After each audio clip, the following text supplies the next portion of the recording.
Maranatha Advent. Maranatha is Aramaic for Our Lord come. St. Paul prays this simple prayer in 1 Corinthians 16:22 when he looks forward to Jesus' return.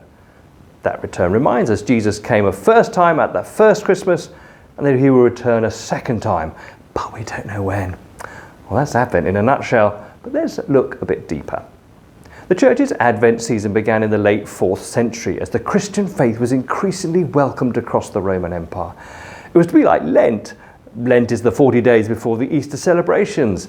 Advent is the 40 days before the Christmas celebrations. Advent was reduced in length to the 4 Sundays before Christmas. Both are about preparation, both are about penitence, both are about chocolates. What do I hear you say? Well, Lent we abstain from chocolates and Advent we eat chocolates. Both are about chocolates. The 4 Sundays of Advent has settled on this pattern. The patriarchs, Abraham as our father in faith and David, the ancestor in whose city Jesus was born. The prophets foretold the birth of the Messiah, the promised one of God. John the Baptist, specifically sent to prepare the way for Jesus. The Virgin Mary, invited to bear our Lord in her womb. Each teaches us something for today. They looked forward in hope for the Messiah, the promised one of God.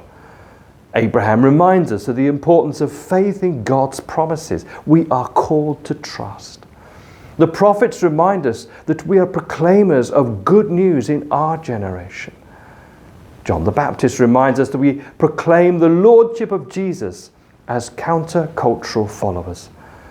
Mary reminds us that we are called to humble obedience. Advent, as envisaged by the Church all those centuries ago, seems far removed from Advent today.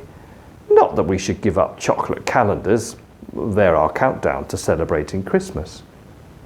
But our 4 Sundays remind us to be people of faith, people of good news, people of a different way of life, people of humble trust. Live like that at Advent and we are more ready to celebrate Jesus' first coming and more ready to welcome his second coming. Maranatha, our Lord come.